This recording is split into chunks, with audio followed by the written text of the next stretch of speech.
तकनीक की इस तेजी से बदलती दुनिया में एक शब्द जो सबसे ज्यादा सुनाई देता है आर्टिफिशियल इंटेलिजेंस यानी कि एआई।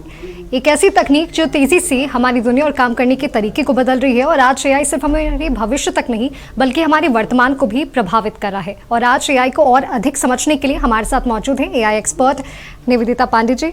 तो सबसे पहले आपका बहुत बहुत स्वागत है हमारे इस कार्यक्रम में। और आज हम जानेंगे कि आखिर एआई है क्या और कैसे महत्व रखता है हमारे जीवन में।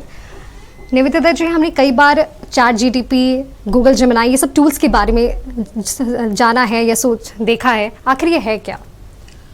देखिए, ये सब अलग अलग कंपनीज, ओपन एआई का चैट जीपीटी है, एंथ्रोपिक का क्लॉड है, या गूगल का जेमिनी है, और भी हैं। चाइना ने भी कुछ मॉडल्स रिलीज किए हैं, इनके डीप सीक एक है, मैनुस करके एक MANUS।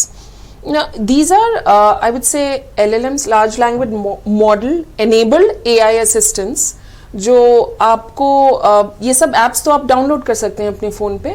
इन पे आप लार्जली टेक्स्ट समराइजेशन, ट्रांसलेशन, कोई आंसर जनरेशन, कुछ से रिसर्च भी अच्छा हो सकता है। So these are AI assistants built for these conversational use cases। आज के ज़माने में जो व्यक्ति हैं वो काफ़ी ज़्यादा डिजिटल हो चुके हैं, तो वैसे में एआई एक आदमी के जीवन में कैसे असर डाल रहा है? एक आम आदमी के लिए देखिए, AI depending on where you live, अगर मैं स्टूडेंट्स की बात करूं, टीचर्स की बात करूं, तो सभी अभी चैट जीपीटी यूज़ करके थोड़ा रिसर्च, थोड़ा स्ट्रक्चरिंग, ड्राफ्टिंग ये कर ही रहे हैं। एक बड़ा इंटरेस्टिंग यूज केस जो मैंने अपने उसमें दिखाया था, जब परीक्षार्थी होते हैं जो बहुत सारी किताबें डिजिटल जमा हो जाती हैं और आपको कम समय में कुछ ही टॉपिक्स अध्ययन करने हैं, तो बजाय इसके कि आप हर किताब पढ़ें, नोटबुक LM में गूगल का टूल है जिससे आप सिर्फ उतना ही किताबों को अपना यूनिवर्स मान के उसमें से रिसर्च करके कहाँ क्या लिखा है वो आप जवाब ले सकते हैं।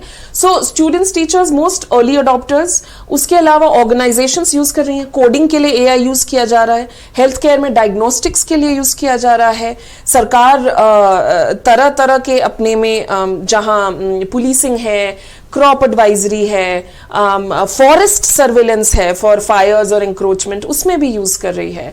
तो बहुत बहुआयामी, मल्टी डिमेंशनल यूजेस हैं। It is only as powerful as जहां आप उसको लगाकर, इट्स लाइक अ सोर्ड, जिसको जहां भी आप यूज करें उससे उतनी फायदा ले सकते हैं और थोड़े मतलब नुकसान भी हो सकते हैं if you not careful. AI को लेकर लोगों के मन में एक डर है, वो है नौकरियों को लेकर। तो आपके हिसाब से एआई एक थ्रेट है या opportunity? Both, dual edge sword. It is true, नौकरियां जा रही हैं और आगे भी जाएंगी। जो सर्विस बेस्ड रिपीट ऑटोमेटेबल टास्क थे, हाँ, जो काफी आउटसोर्स होके इंडिया आते थे, वो जॉब्स कम तो हो रहे हैं, वो रोल्स ही एलिमिनेट हो रहे हैं। अभी हम मई में बैठे हैं, जनवरी से अभी तक ET में मैंने पढ़ा था कि सिर्फ टेक सेक्टर में 1 लाख नौकरीज मतलब वो एलिमिनेट हो गए, वो रोल्स की जरूरत अब नहीं है। एट द सेम टाइम नए रोल्स आ रहे हैं। मेरा मानना है पर्सनली उतने नहीं आएंगे, पर जो नए आ रहे हैं वो AI ऑगमेंटेड, या आप AI एजेंट्स को मैनेज करो, इस टाइप के रोल्स आएंगे। जैसे पहले कंप्यूटर आया था, उसके पहले जो टाइपराइटर, कैलकुलेटर पे काम कर रहे थे उनके रोल्स गए, पर फिर जिनको कंप्यूटर अच्छे से आता था उनके लिए रोल्स आए भी, और फिर वो एक बेसिक लिटरेसी जैसा स्किल बन गया। हर चीज़ के प्रॉस और कॉन्स होते हैं, तो एआई को लेकर क्या आपको देखने को मिलता है, उसके प्रॉस और उसके कॉन्स? देखिए, प्रोज में तो है एफिशिएंसी आ जाती है काफ़ी, ट्रांसलेशन, समराइजेशन, मीटिंग मिनट्स में। अब मुझे अगर मैं जब कंपनी में काम करती थी, मुझे खुद से अब बैठा के सबको मेल नहीं करना पड़ता, वो ऑटोमेटिकली समराइज होकर एक्शन पॉइंट्स किसी और के पास चले जाते हैं। ट्रांसलेशन में जैसे अब हिंदी में लिखने में बहुत लोगों को तकलीफ होती है, टाइप करने में, वो तुरंत ट्रांसलेट हो जाएगा। तो डिसीजन सपोर्ट सिस्टम्स, प्रायोरिटाइज कर लेना, क्या अर्जेंट है क्या नॉन अर्जेंट है, उसके अलावा एनालिटिक्स, वो सब बहुत आसान हो गया है। तो human efficiency, fast data analyse हो जाना, ये सब उसके कैपेबिलिटीज हैं जो वो आपको दे रहा है। इमेज जनरेट हो जाना, एनालाइज हो जाना। डिसएडवांटेजेस ये हैं, इफ यू नॉट केयरफुल। एक तो है कि अभी जैसे हम अपना सारा डेटा चैट जीपीटी में डाल रहे हैं, तो चैट जीपीटी भी, अब चैट जीपीटी हेल्थ उन्होंने US में लॉन्च किया है, इंडिया में भी लॉन्च कर देंगे, तो हम दूसरों के मॉडल ट्रेन कर रहे हैं अपने बिहेवियर पे, उन्हें सब पता चल रहा है हमारी सर्चेस। तो एक ये है कि हमारा डेटा किसी और के कमर्शियल प्रोडक्ट को ट्रेन करने में जा रहा है, और कल को अगर प्राइसेस बढ़ा देंगे या हमसे कुछ भी मतलब मांगेंगे, हमारे पास अपना कंट्रोल कम रहेगा। That the other risk is कि अगर आप जो भी एआई यूज कर रहे हो, बाहर का या अपना, उसमें आपने जो रिस्पॉन्सिबल एआई है, फेयरनेस नहीं सोची, तो फिर इट इज पॉसिबल कि उससे जो रिजल्ट्स आएंगे वो डिस्क्रिमिनेटरी होंगे, उनमें बायस रहेगा, और उससे अगर आपने मेजर डिसीजंस लिए, जैसे किसी को बेनिफिट देना है या नहीं देना है, उसमें बायस और अनफेयर डिस्क्रिमिनेशन आ जाएगा, जो कि गलत है, वो नहीं होना चाहिए।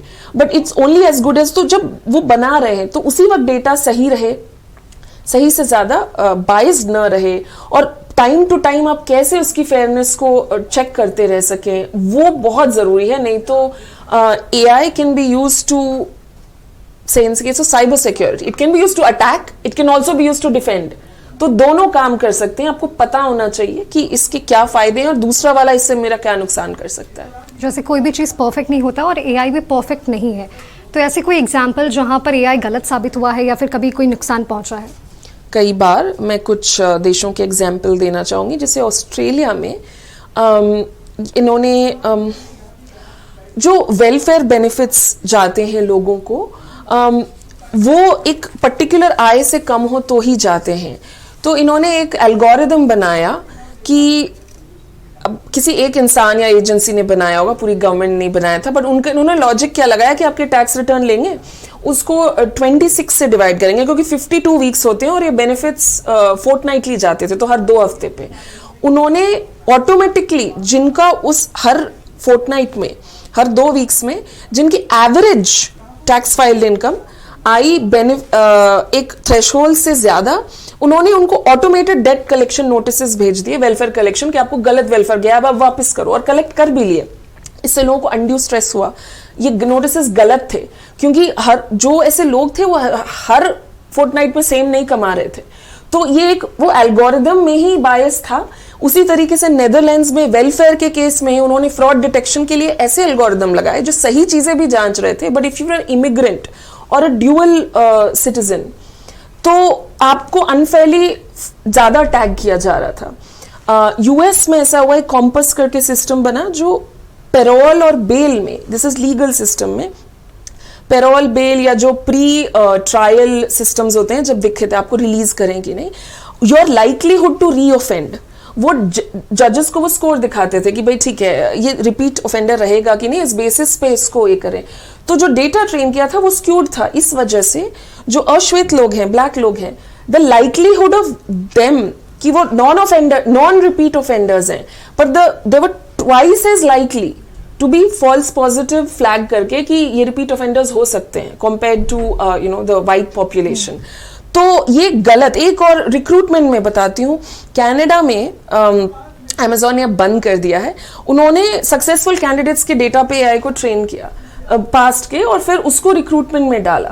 तो हुआ क्या कि पास्ट में चूंकि सक्सेसफुल कैंडिडेट्स मोस्टली मेन थे और उनके भी हॉबीज मतलब मोस्टली फुटबॉल और कुछ वो एथलेटिक हॉबीज थी, जब उस एआई को नेक्स्ट बैच को प्रेडिक्ट करने कहा गया कि इनमें से कौन से सक्सेसफुल होंगे या लिया जाए उनको, तो उसमें वो उसने चूंकि सक्सेस मतलब मेल एथलेटिक वही सीखा था, तो फिर उसने वही उसी तरह के लोगों को सेलेक्ट करना शुरू कर दिया थ्रू इट्स रिकमेंडेशंस।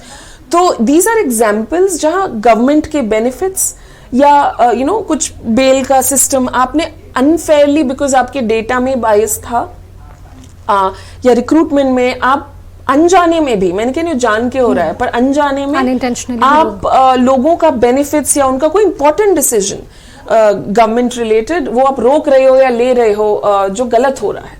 हाल ही में जैसे माइथोस जैसे मामलों पर चर्चा हो रही है लगातार, तो ऐसे में इन चीज़ों से सतर्क रहने की कितनी ज़रूरत है?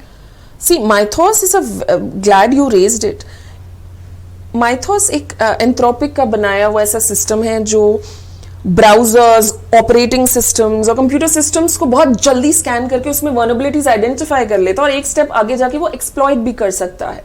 ठीक है, तो अब एक्सप्लॉइट करने में अभी तो Mythos is not publicly available, वो बहुत लिमिटेड लोगों को दिया गया है और यूएस के ही कंपनीज और गवर्नमेंट्स को एक्सेस है। बट सवाल ये उठता है कि अगर कोई सिस्टम इतनी जल्दी अटैक करके आपके सारे लूप होल्स आइडेंटिफाई करके उसको एक्सप्लॉइट कर सकता है, तो एक तरह से जिनके पास है वो तो खुद ही टेस्ट करके अपने लूप होल्स आइडेंटिफाई करके प्लग कर सकते हैं। बट अगर वो गलत हाथों में पड़ा, जो आप दूसरी कंट्रीज को या सपोज इंडिया के पास ऐसा एक्सेस ही नहीं है, वो सिस्टम इतना फास्ट है कि अटैक किया, लूप होल पता चला और फिर उसको आपको पैच करने का जो साइबर सिक्योरिटी में समय भी नहीं मिलेगा, तो it's a risk. And from what I know, Nirmala Sitharaman ji ने सारे बैंक्स के हेड्स की मीटिंग बुलाई है, यूएस गवर्नमेंट से बताया है कि हमें या तो एक्सेस चाहिए या हम क्या करें कि हम खुद को प्रोटेक्ट कर सकें ऐसे साइबर स्पेशलिस्ट एआई से जो ट्रेंड है अटैक करने में और ऑफ कोर्स डिफेंड करने में। पर हमारे पास दोनों में से कुछ भी टेक्नोलॉजी नहीं है अभी। निवेदिता जी, अभी तक हमने एआई को लेकर काफ़ी कुछ चीज़ें जाना है और उसके प्रोज और कॉन्स के बारे में भी बहुत सारी चीज़ें जानी और आगे भी हम अपनी चर्चा को जारी रखेंगे, लेकिन फिलहाल वक्त हो चला एक छोटे से ब्रेक का। निवेदिता जी, झारखंड सरकार की बात करें तो झारखंड में सरकार को ऐसे कौन से स्टेप्स लेने की ज़रूरत है ताकि जो एआई के मामले है उसमें जो हमारा स्टेट है वो पीछे ना रह सके? Happy to answer it. मेरी जो भी अभी तक नॉलेज है कि एआई में जो कुछ हो रहा है वो पब्लिक रिपोर्ट्स से है। तो जितना मेरी जानकारी है, हमारे पास कोई कॉम्प्रिहेंसिव एआई पॉलिसी, कोई कॉम्प्रिहेंसिव एआई स्ट्रैटेजी या एआई मिशन नहीं है। मुझे लगता है सबसे पहले तो सरकार को ये करना चाहिए कि एक टॉप डाउन कॉम्प्रिहेंसिव, हम आज के दिन और नेक्स्ट 5 साल नहीं, अगले 10-15 साल सोच के हमें एक एआई पॉलिसी, उसमें रिसोर्सेज, उसमें कौन से सेक्टर्स प्रायोरिटाइज करके हम पहले यूज केसेस पायलट कर रहे हैं, कुछ जगह हम कर रहे हैं but from my knowledge it's isolated cases and initiatives which are not very synchronized. तो उसको थोड़ा सा व्यवस्थित तरीके से और स्ट्रैटेजी बना के कि पहले ये कर रहे हैं, किसका डेटा हमारे पास है, कहाँ हम एफिशिएंसी ला सकते हैं और कहाँ हम लीडर बन सकते हैं। जैसे माइनिंग और फॉरेस्ट्री, ये सब जो यूज केसेस हैं वो हमारे पास है, जहां हम देश में लीडर बन सकते हैं क्योंकि हमारे पास ही उसका सबसे ज्यादा डेटा या वो यूनिक यूज केसेस हैं।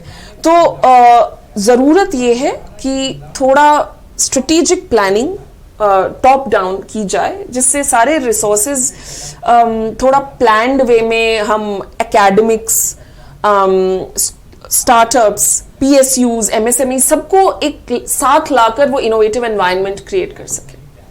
जैसे आपकी कंपनी है Dendrons.ai, वो क्या काम करती है और किन संस्थानों के साथ मिलकर काम करती है? देखिए, हम लोग 3 तरीके के काम करते हैं।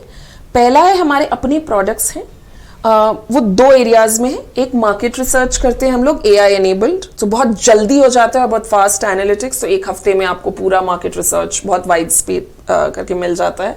दूसरा, हम रेवेन्यू ऑप्स करते हैं, जिससे किसी भी कंपनी को कैसे वो अपना रेवेन्यू बढ़ा सके, AI एनेबल्ड, वो उसमें मदद मिलती है।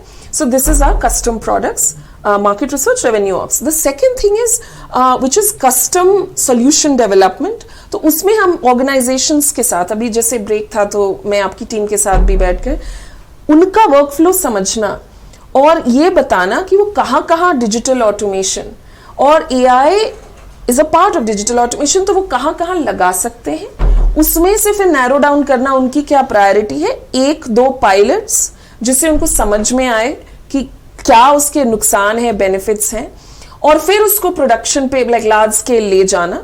तो उसमें तरह की ऑर्गेनाइजेशंस हैं, उसमें जैसे आपकी भी ऑर्गेनाइजेशन से जैसे मैं वर्कफ्लो समझ रही थी, गवर्नमेंट के कुछ वर्कफ्लोज हैं और बहुत टाइप के संस्थान हैं जिनके साथ उनका कस्टम, जिसमें आप में एम्बेड हो जाऊं, मैं अपना प्रोडक्ट नहीं लेके आऊं, आपके लिए जो लगता है बनाऊं, वो प्रोडक्ट आपका रहेगा, फिर उसको मैं किसी और को जाके नहीं बेचूंगी, जो फर्स्ट केस में मैं कर रही हूँ।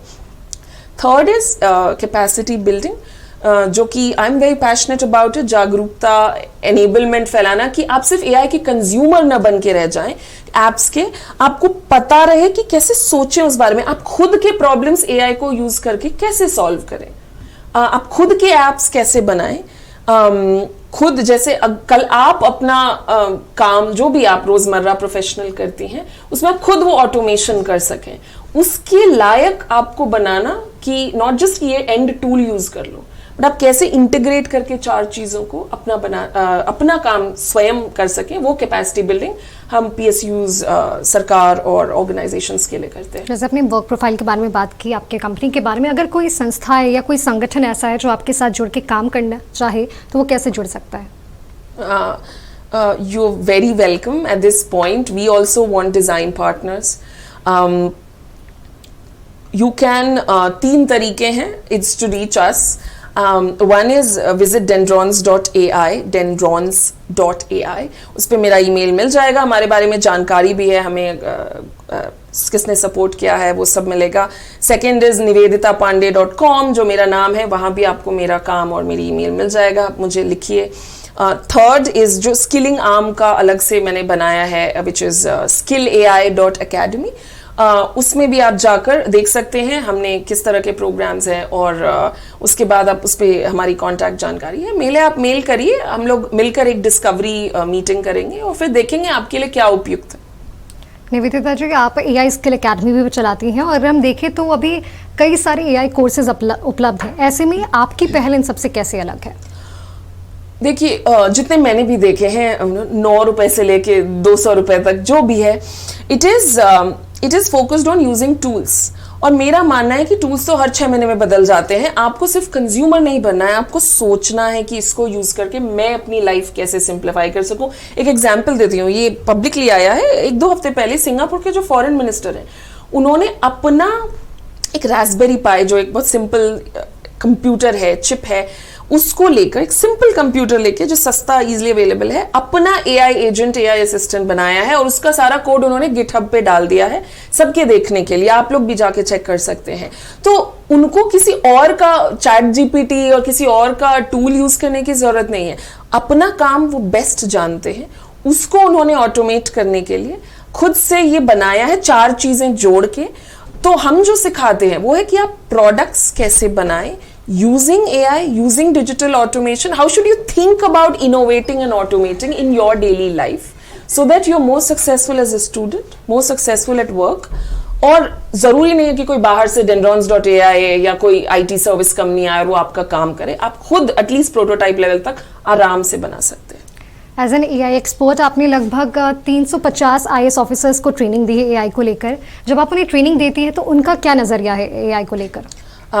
350 IAS और JAS, it was mixed cohort. AI को लेके most of them, I would say initially 80-20 split था. 80% were like pro, हमें tools बताओ, हमें use करने हैं. 20% were like skeptic, AI hype है, वो खत्म हो जाएगा, पहले NFT आया या कुछ वो था. बट जैसे जैसे हमारी क्लासेस बढ़ी उस कोहॉर्ट में, तो धीरे धीरे through a lot of demos, through a lot of hands on assignments जो मैंने उन्हें दिए, और सब बहुत एक्साइटेड हो गए और अपने अपने टूल्स, करीब 40 प्रॉब्लम स्टेटमेंट्स वो खुद लाए, मैंने नहीं दिए. उन्होंने जो प्रॉब्लम्स फेस की हैं एज अ पर्सन या अपने डिपार्टमेंट में, और उसको कैसे सॉल्व किया उन्होंने, बड़े अच्छे एग्जाम्पल्स निकल के आए उसमें से. Look, the person best equipped to solve any problem is जो उसको डेली फेस करता है. और वो हमेशा टॉप पे बैठे लोग नहीं होते, वो इनसाइट्स मोस्टली उन लोगों के पास होती हैं जो डेली वो प्रॉब्लम से झेल रहे होते हैं या पब्लिक को फेस कर रहे होते हैं या जो मैनुअल काम कर रहे होते हैं. तो वो जो अच्छे आइडियाज निकल के आए, तो officers are very excited. They remain in touch, they ask me क्या टूल यूज कर सकते हैं. हाँ, पर ये माइंडसेट वैसे कम हुआ है. सिर्फ टूल नहीं, आसान टूल तो दे दिया किसी ने, बनाया यूज कर लिया, पर वो मैं शिफ्ट लाने में उस कोहॉर्ट में कामयाब रही हूं. और मैं आगे भी कोशिश करूंगी कि हर जगह आप समझिए कि दूसरे का मॉडल, दूसरे का डेटा नहीं, आप खुद कैसे, अगर आप टेंडर भी निकाल रहे हैं ना, तो आपको समझ में आना चाहिए कि हमें क्या अपने पास रखना है, क्या बाहर से खरीदना है, और क्या लॉन्ग टर्म प्लानिंग करके बनाना है. एक आखिरी सवाल आपसे लेना चाहूंगी. हमारे जो व्यूअर्स हैं, खासकर जो यंगस्टर्स हैं, उन्हें आप AI को लेकर क्या संदेश या सलाह देना चाहेंगे? फर्स्ट ऑफ ऑल, वेदर आपका स्कूल या कॉलेज आपको सिखा रहा है नहीं, वर्कफोर्स पे जरूरत है कि नहीं, it is going to be like computer literacy. Please invest time in learning it. और थोड़ा go beyond tools, learn some fundamentals कि कैसे बनता है, उसके क्या रिस्क्स हैं, ट्रेनिंग कैसे ऑफ कर सकते हैं, और फिर उसको डेली में अपनी प्रॉब्लम्स में उससे आप एक्सपेरिमेंट करिए कि कैसे, जब तक आप करिएगा नहीं ना, आप सीखिएगा नहीं। तो हैंड्स ऑन एक्सपेरिमेंट करिए, रेडीमेड टूल्स की तलाश में कम रहिए, बट फंडामेंटल्स पे जरूर फोकस करिए और इस पे समय जरूर दीजिए। आगे चल के like I said it will be like basic computer literacy. बहुत बहुत धन्यवाद निवेदिता जी, आप यहाँ पे आई और आपने काफ़ी महत्वपूर्ण जानकारी हमारे साथ साझा की है और आपने एआई जैसे जटिल विषय को भी बेहद ही सरल और स्पष्ट तरीके से हमारे सामने रखा। और आज की बातचीत से हमने ये चीज़ समझा है कि एआई सिर्फ भविष्य तक ही नहीं बल्कि हमारे वर्तमान में भी हमारे जीवन का एक हिस्सा है। फिलहाल इस खास बातचीत में इतना ही, मुझे दीजिए इजाज़त, नमस्कार।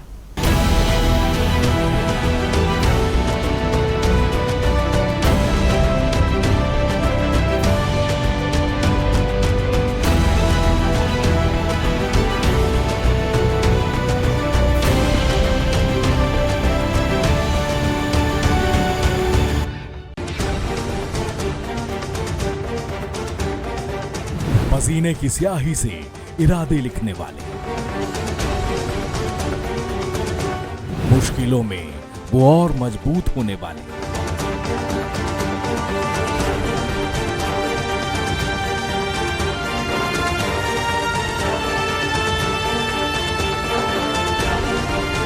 संघर्ष की लौ जलाकर जो हुए कामयाब,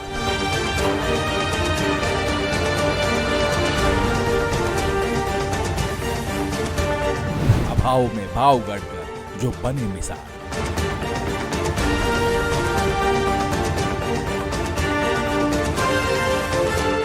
जिन्होंने बताया विकल्प नहीं संकल्प ही सफलता का जरिया।